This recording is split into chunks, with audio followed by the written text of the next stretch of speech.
Tchadiennes, Tchadiens, mes chers compatriotes, à la veille de la célébration du 66e anniversaire de notre indépendance, je m'adresse à vous avec confiance et espérance. Célébrer ce 66e anniversaire de notre accession à la souveraineté, c'est renouveler la promesse faite en 1960 par tout un peuple décidé à prendre son destin en main. Un pays n'est né qu'une fois, mais il s'assume et se réaffirme chaque jour. En ce jour de mémoire et de communion nationale, mes pensées se tournent vers celles et ceux qui ont porté les rêves d'un Tchad libre, indépendant, uni et souverain. Je m'incline avec respect devant la mémoire des pères fondateurs de notre nation, mais aussi devant toutes ces femmes et ces hommes restés dans l'ombre dont le travail silencieux a édifié le Tchad. Je rends un hommage vibrant à nos héros connus ou anonymes, issus de toutes les générations qui ont servi notre pays avec courage, patriotisme et quelquefois au prix du sacrifice suprême. À cet hommage, j'associe ma profonde reconnaissance envers nos forces de défense et de sécurité qui chaque jour, depuis des décennies entières, veillent sur l'intégrité de notre territoire et protègent notre peuple. À ceux qui sont tombés au champ d'honneur, à l'intérieur du pays ou à l'étranger, la nation renouvelle sa reconnaissance. Leur sacrifice nous oblige et leur mémoire nous rassemble. Mes chers compatriotes, une nation ne devient pas grande par la seule immensité de son territoire, mais par l'unité de son peuple. En réaffirmant notre fidélité à l'esprit de l'indépendance, nous restons unis et engagés pour bâtir ensemble un Tchad souverain, juste et réconcilié avec lui-même. Le 11 août n'est pas seulement une date historique, c'est un rendez-vous avec notre conscience collective. C'est un moment d'examen de notre parcours, précieux, mais elle est surtout une responsabilité constante. Depuis 66 ans, notre pays a connu des épreuves, des crises et des moments difficiles. Mais le Tchad est toujours resté debout. Il est resté debout grâce au courage de son peuple, à sa résilience et à sa volonté de préserver son unité. Notre histoire nous enseigne qu'aucune difficulté n'est insurmontable. Lorsqu'un peuple avance uni autour d'un seul objectif. Au-delà de notre diversité et de nos divergences d'opinion, pour servir notre patrimoine commun qui est le Tchad. C'est pourquoi je vous invite à regarder notre passé avec fierté, notre présent avec lucidité et notre avenir avec confiance. Chaque génération reçoit le Tchad en héritage. Notre devoir est de le transmettre plus fort, plus juste, plus prospère, plus uni et plus souverain. Notre responsabilité est donc claire. Bâtir un État exemplaire, protéger les biens publics, promouvoir les mérites, renforcer la justice et consolider la paix. Aucune nation ne peut avancer dans la division. C'est pourquoi je réaffirme mon engagement à la consolidation de notre unité et à l'ancrage de notre solidarité. Aucun individu, aucune communauté, aucune province ne peut construire seule l'avenir de notre nation. C'est ensemble que nous réussirons. Tchadiennes, Tchadiens, célébrer notre indépendance est d'abord un devoir de mémoire, Un moment pour mesurer les chemins parcourus, mais aussi pour affronter les défis qui freinent notre marche vers la prospérité. Parmi ces défis majeurs figure le conflit intercommunautaire qui sème la mort et endeuille les familles. Ces tragédies ne sont pas une fatalité. Elles découlent d'un accès inéquitable aux ressources, de la lenteur de la justice, de la circulation incontrôlée des armes, ainsi que de la responsabilité de politiciens véreux, d'administrateurs défaillants et d'ingérence extérieure. Pourtant, notre histoire nous rappelle que la diversité du Tchad est une richesse et non un motif de division. Elle nous rappelle également que le vivre ensemble doit être un engagement constant de tous. Nous devons changer de paradigme. La gestion d'urgence ne suffit plus. Nous devons privilégier la prévention et la réconciliation durable. Cela exige une justice prompte pour mettre fin à l'impunité. J'appelle également les chefs traditionnels, les leaders religieux, les acteurs politiques et les médias à œuvrer dans le sens du renforcement de la cohésion sociale. Ils doivent cesser d'être de simples spectateurs ou de protéger les fauteurs de troubles. En parallèle, nous devons intensifier la lutte contre la création illicite des armes et traquer les réseaux de trafic en collaboration avec nos voisins. J'appelle mes compatriotes qui sont toujours manipulés de l'extérieur afin de fragiliser la paix, l'unité et le développement de notre pays à se ressaisir et à prendre conscience. Le Tchad a trop souffert des affres de la guerre et de la déchirure. Je vous invite à être des patriotes qui aiment leur pays au-delà de leurs intérêts personnels. Face aux multiples défis sécuritaires, il est indispensable de continuer à renforcer nos forces de défense et de sécurité à travers un programme ambitieux de modernisation, équipement de pointe, renforcement des formations et amélioration des conditions de vie de nos soldats. Mes chers compatriotes, depuis plusieurs années, notre pays est exposé à un contexte régional marqué par l'instabilité, les défis sécuritaires, les difficultés économiques et les effets du changement climatique.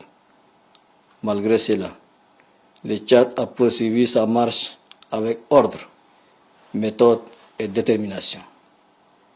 Cette marche résolue est le fruit d'un effort commun. Elle est portée par toutes les forces vives de la nation qui ont contribué à cette dynamique par leur esprit de dialogue et leur sens de responsabilité. À cet égard, je voudrais relever l'importance du rôle déterminant joué par les Tchadiennes et les Tchadiens de tous les horizons qui ont dit non à la guerre et ont répondu massivement à notre politique de la main tendue dès les premières heures de la transition. Notre pays, le Tchad, a ainsi réalisé l'exploit de sortir de la transition avec un retour ordonné et salué à l'ordre constitutionnel. Cette prouesse a été rendue possible grâce à la volonté de tous, notamment des politico-militaires qui ont déposé les armes pour saisir la voie du dialogue et de la paix, conformément à l'accord de Doha. Nombre d'entre eux se sont transformés en partis politiques et participent à la vie démocratique de notre pays. En effet, la participation de plus de 300 partis ou regroupements de partis politiques aux élections référendaires, présidentielles, législatives, locales et sénatoriales prouve à suffisance les avancées démocratiques de notre jeune nation. Je me réjouis aussi des avancées institutionnelles dans la mesure où les institutions issues de la Constitution de la Ve République sont mises en place. Aujourd'hui, nous pouvons affirmer que la force motrice de notre pays est le dialogue et la réconciliation. Dans le même sillage, la classe politique a négocié et arrêté par consensus un nouveau cadre permanent de dialogue politique représenté de manière paritaire et tournante entre la majorité et l'opposition. En ma qualité de garant de ce cadre de dialogue politique, je demande aux dirigeants de toujours privilégier le consensus dans la délibération. Je les exhorte aussi à ouvrir le dialogue aux partis politiques, rester en marge du processus pour une plus grande inclusivité, car les adversaires politiques ne sont pas des ennemis. Pour renforcer notre cohésion, il est indispensable de renforcer le dialogue interreligieux, de lutter contre l'extrémisme et de sensibiliser au vivre ensemble et de faire respecter la loi de la République. Le dialogue social, issu du pacte social, a fait ses preuves et devra être renforcé car il n'y a pas de développement sans paix sociale. La priorité de mon mandat est l'amélioration des conditions de vie des populations, qu'il s'agisse de l'éducation, de la santé, de l'accès à l'eau et à l'électricité, des infrastructures de base. Mes engagements sont fermes et le gouvernement se doit de les traduire en réalité palpable. Je demande à tout responsable de l'État, à quelque niveau qu'il soit, d'assumer ses responsabilités. Quant à moi, je vais amplifier mes descentes inopinées et des sanctions s'en suivront. Je réaffirme mon ferme engagement à faire de la décentralisation une réalité de mon mandat. Les collectivités autonomes ont été élues et installées dans nos 124 départements. Des moyens importants ont été mis à disposition, mais la gouvernance laisse encore à désirer. Il est encore temps de se ressaisir afin que l'espoir de la pratique de la démocratie locale ne soit pas une illusion. Le gouvernement est instruit à l'effet d'accélérer la mise à disposition des compétences et à l'augmentation graduelle des ressources aux collectivités autonomes pour que le développement à la base soit à la hauteur des attentes locales. Tchadiennes, Tchadiens, notre ambition demeure inchangée. Bâtir un Tchad fort, uni et prospère. Nous poursuivrons la modernisation de l'État, le renforcement des services publics, la transformation de notre économie et la création de nouvelles opportunités pour notre jeunesse. Sur le plan international, le Tchad retrouve progressivement une place importante dans le Conseil des Nations. Notre voix est davantage entendue dans le domaine de l'énergie, de l'eau, de la santé, de l'élevage, de l'agriculture, des infrastructures, de la sécurité, de la formation, du numérique, de l'investissement et de la diplomatie.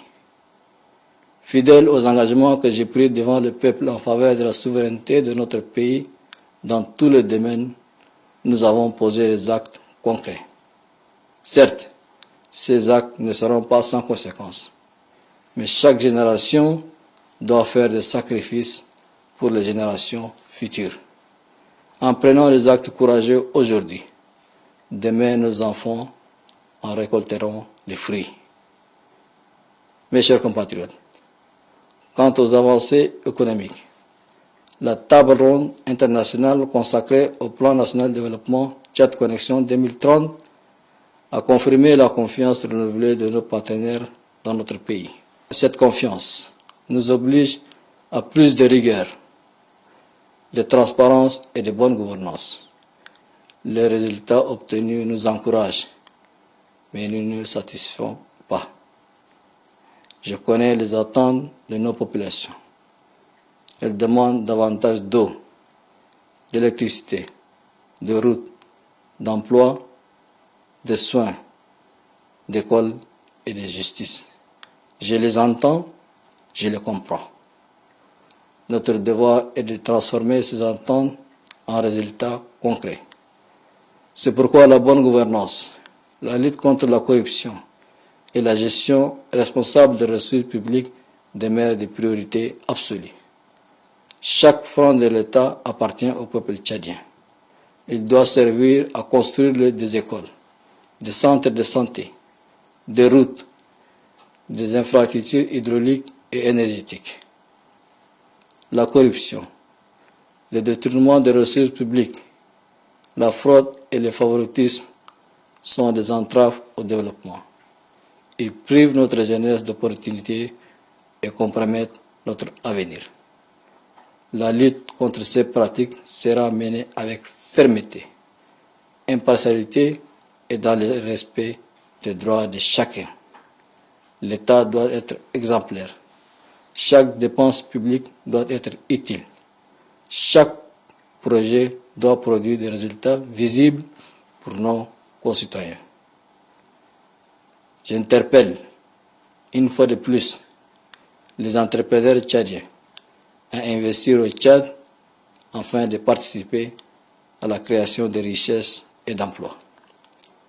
Tchadiennes, Tchadiens, notre avenir doit reposer sur une économie forte, diversifiée et créatrice d'emplois.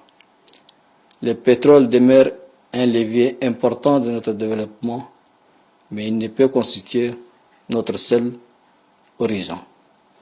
Nous devons mieux valoriser nos ressources naturelles, développer notre agriculture, moderniser notre élevage, soutenir nos entrepreneurs et encourager l'innovation. L'eau, l'énergie, le numérique et les infrastructures constituent les piliers de notre action. L'accès à l'eau potable restera une priorité nationale absolue. L'électricité sera davantage développée afin de soutenir l'industrie, les entreprises et l'amélioration des conditions de vie. Nous devons également accélérer notre transformation numérique afin d'offrir à notre jeunesse de nouveaux outils d'apprentissage, d'innovation et d'entrepreneuriat. La plus grande richesse du Tchad n'est pas seulement dans son sous-sol, elle est dans ses femmes, dans sa jeunesse, dans l'intelligence et le courage de son peuple. Notre priorité restera donc l'investissement dans l'être humain. À notre jeunesse, je veux dire, vous n'êtes pas seulement l'avenir du Tchad, vous êtes déjà son présent. L'État continuera d'investir dans votre éducation, votre formation, votre insertion professionnelle et votre capacité à entreprendre. Croyez en vos talents, croyez en votre pays, servez la nation avec honneur et responsabilité. Et je vais également rendre hommage aux femmes tchadiennes, dans les villes comme dans les campagnes. Elles portent nos familles, participent à notre économie et contribuent chaque jour à la construction nationale. La promotion de leurs droits, de leur autonomie et de leur participation aux responsabilités publiques restera une priorité. Notre école demeure le premier chantier de la République. C'est dans les salles de classe que se prépare le destin du Tchad. Nous poursuivrons nos efforts pour améliorer la qualité de l'enseignement et renforcer notre système de santé afin que chaque citoyen puisse bénéficier des services essentiels. La culture, les arts et le sport continueront également d'être soutenus car ils portent notre identité et renforcent notre rayonnement. À nos compatriotes de la diaspora, je veux dire que le Tchad compte sur vous. Votre expérience, vos compétences et votre attachement à la patrie constituent une richesse pour notre nation. Mes chers compatriotes, l'avenir du Tchad dépend de notre capacité à rester unis et solidaires malgré les épreuves. La main tendue, la paix sociale, la réconciliation, le vivre ensemble et l'unité nationale exigent de nous un dépassement de soi implique une exigence de pardon. C'est dans cet esprit, et conformément au pouvoir que me confère la Constitution, que je prendrai un acte de grâce présidentielle au profit de plusieurs de nos compatriotes condamnés. Nous devons dépasser nos différences, rejeter les divisions et placer l'intérêt supérieur de la nation au-dessus de toutes les considérations particulières.